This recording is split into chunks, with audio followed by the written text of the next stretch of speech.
এই বর্তমানে বাংলাদেশে শতকরা 92 জনের মতো মুসলমান বসবাস করে, কথা কয় না? এই দেশের ভিতরে মসজিদ মাদ্রাসার অভাব আছে? তালেবে ইলমের অভাব আছে?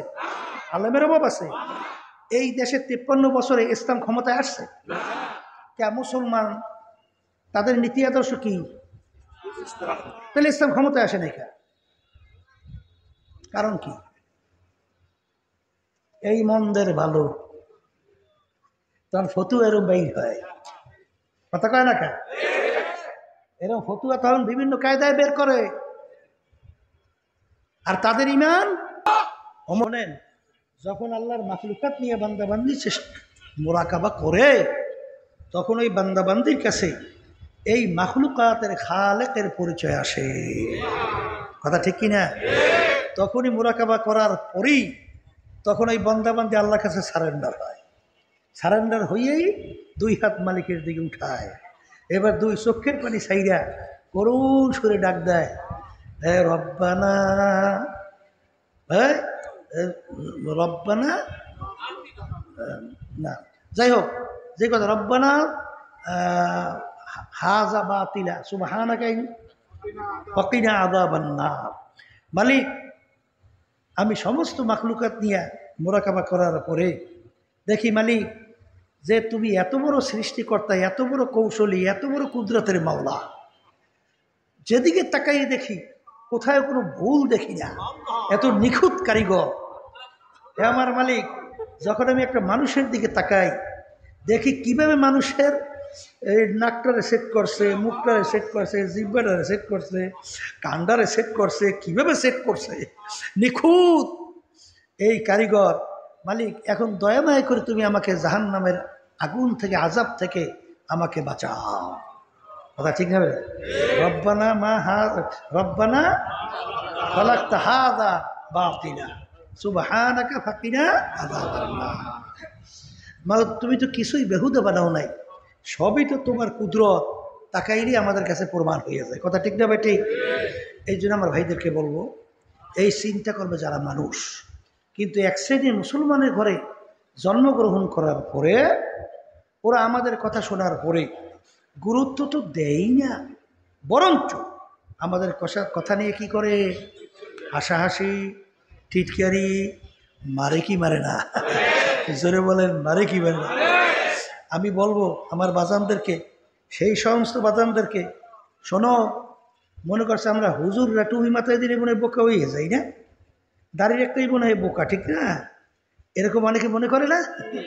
আসলে মানুষ কাকে বলে এইটাই তো ওরা নিজেকে নিজে বুঝেই নেই, চিনিই নেই, কথা ঠিক না? মানুষ কাকে বলে? মানুষের যে চাহিদা দুনিয়ার, পশুরও কিন্তু আছে। আমাদের খাওয়ার চাহিদা পশুর নেই, আমাদের ঘুমের চাহিদা পশুর নাই, আরামায়েশের চাহিদা পশুর নেই, আমাদের স্বামী স্ত্রীর চাহিদা এই পশুর নেই। তাইলে দেখবেন আরামায়েশের চাহিদা পশুর নেই। তাইলে মানুষের যা দরকার পশুর তাই আছে, কিন্তু মানুষ তো আশরাফুল মাখলুকাত। কারণ কি? আল্লাহ রাব্বুল আলামিন ওই বুঝ কিন্তু মানুষের ভিতরে দান করছে, পশুর ভিতরে আল্লাহ দান করে না। এই বুঝের মাধ্যমে এই বন্দাবান্দি খালেকের পরিচয় লাভ করে, কথা ঠিক কিনা? এই যাদের বুঝ আছে তারা চিন্তা করবে যে দুনিয়ার ভিতরে লক্ষ লক্ষ কিতাব বই পুস্তক, কোনো কিতাব বই পুস্তকের শুরুতে আজ পর্যন্ত কোনো লেখক বা কোনো দার্শনিক, কোনো বৈজ্ঞানিক তার দর্শনের ভিতরে, তার আবিষ্কারের মধ্যে এবং তার লেখার ভিতরে কেউ কোনোদিন চ্যালেঞ্জ করতে পারে নাই আমার দর্শনে কোনো ভুল নাই, আবিষ্কারে কোনো ভুল নাই, লেখাই কোনো ভুল নাই। একটাই কিতাব দুনিয়াতে যার শুরুতে লেখা আছে, যালিকাল কিতাব লা রাইবা ফীহ, এই যে কিতাব যার ভিতরে কোনো ভুল সন্দেহ নাই। তাইলে কোরআনুল কারীম সত্য। আর কোরআনুল কারীম যদি সত্য হয়, আমি আপনাদের সামনে প্রথম যে আয়াত পড়ছি, প্রত্যেকটা জানদার যার রূহ আছে তার একদিন না একদিন মৌতের শরাব পান করা লাগবে, অর্থাৎ মরণ লাগবে। কি লাগবে? আবার বলে, ওয়ালাউ কুনতুম ফি বুরুজিম মুশাইয়াদা, শক্ত পাথরের পাহাড় কাইটাও যদি লুকাও, মালাকুল মৌত সময় মতো হাজির হবে। এই কথা ঠিক না ভুল বলছি? মরণ লাগবে তো। মরণ লাগলে আবার একবার মইরে কবরে যাইয়া আবার দুনিয়াতে ফেরত আসতে পারবেন কে কে? আসা যায়? আসতে পারবে? তাহলে দুনিয়ার জিন্দেগি একটাই। আবার কর, দুনিয়ার জিন্দেগি কয়টা? একবার রওনা করে গেলে আর আসা যায় না। দুনিয়ার কাজে 5 বার 10 বার 20 বারও ফেল করবে, আবারও তো চেষ্টা করলে আসার আছে, যে তার আশা আছে। ম্যাজিস্ট্রেট কোর্টে ফেল, জজ court, high court, supreme court, president court, আন্তর্জাতিক কোর্ট, এরকম ধাপ বাই ধাপ অনেক আপিলের সুযোগ আছে না? কিন্তু একবার যদি মইরে কেউ ঠইগে বসে, আর আপিলের সুযোগ আছে? আর করা যায়? এই জন্য আমার বাজানদেরকে বলবো, পর্দা আলে মামুনদেরকে বলবো, মরণ যেহেতু লাগবে, তাহলে কোরআনুল কারীমের ভিতরে আল্লাহ রাব্বুল আলামিন বলতেছেন, মরার পরে আমি মানুষগুলোকে 2টা ভাগে ভাগ করব। কয় ভাগে? এই ওই কোরআনুল কারীমের ভিতরে আল্লাহ বলছেন কয় ভাগে? ফারিকুন ফিল জান্নাতি ওয়া ফারিকুন ফিস সাঈর। 2 ভাগে ভাগ। এক ভাগ আল্লাহ বলতেছে তাদের আমল নামা আমি দাড়ি পাল্লায় দিয়ে ওজন দেব, যাদের নেকের পাল্লা ভারী হবে তাদের জন্য আমি এমন মেহমানখানা বানাইয়ে রাখছি, যে মেহমানখানার নাম হলো বেহেশত। আল্লাহ আপনি আমার জন্য আমাদের সবার জন্য কবুল করে দেন আল্লাহ। আর দাড়ি পাল্লায় দিয়ে আমল নামা ওজন দেওয়ার পরে যাদের নেকের পাল্লা হালকা হবে, গুনার পাল্লা ভারী হবে, তাদের জন্য আমি এমন শাস্তির জায়গা বানাই রাখছি, যে শাস্তির জায়গার নাম হলো জাহান্নাম। আল্লাহ আপনি আমাকে আমাদের সবাইকে মাফ করে দেন। তাইলে মানুষ মরার পরে দল কয়টা? হ্যাঁ বলেন, একদল জান্নাতি আর একদল জাহান্নামী। জান্নাতে কারা যাবে? যাদের নেকের পাল্লা ভারী আর গুনার পাল্লা হালকা। আর যাদের নেকের পাল্লা হালকা, গুনার পাল্লা ভারী, তাদের জন্য শাস্তির জায়গার নাম কি? এখন আমরা তো সবাই এখানে মাহফিলে আসছি, জাহান্নাম থেকে বাঁচতে চাই, জান্নাতে যাইতে চাই। কথা ঠিক না ঠিক? এখন জান্নাতে যাইতে হইলে, জাহান্নাম থেকে বাঁচতে হইলে 2টা কাজ করা লাগবে। কয়টা কাজ? জোরে কন, জোরে কন।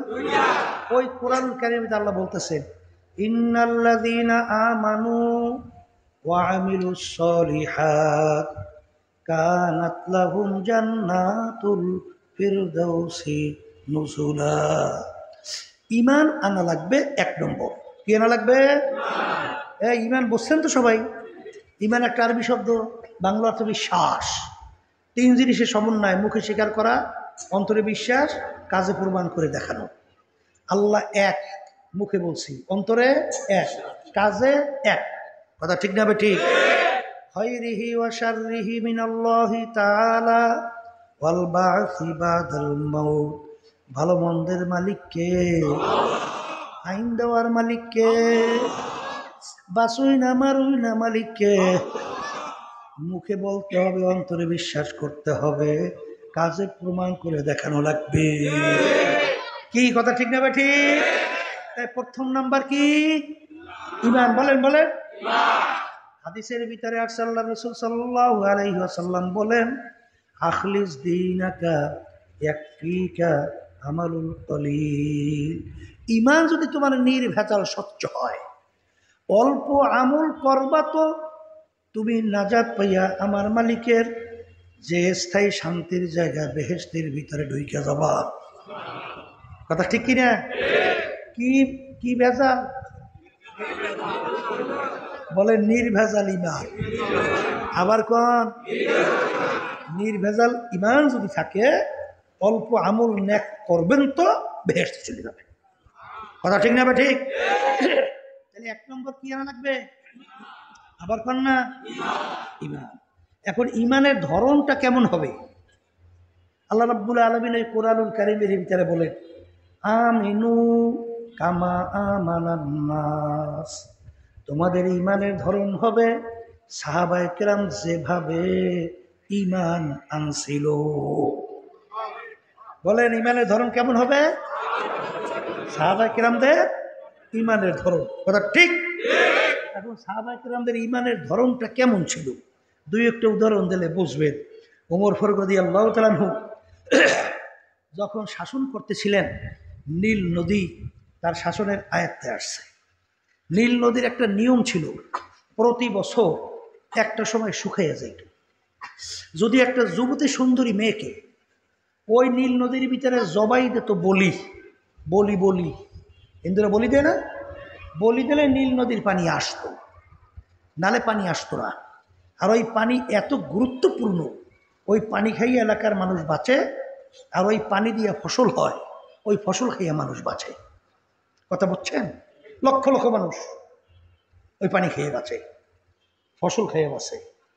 এখন ওমর ফারুক রাদিয়াল্লাহু তাআলা আনহুর জামানায় নীল নদী যখন তাদের আয়ত্তে আসছে, এখন নিয়ম অনুযায়ী পানি কি কি শুকিয়ে গেছে। এখন পানি আসতে হলে নিয়ম কি? একটা সুন্দরী যুবতী মেয়েকে জবাই। ইসলামে জায়েজ আছে না?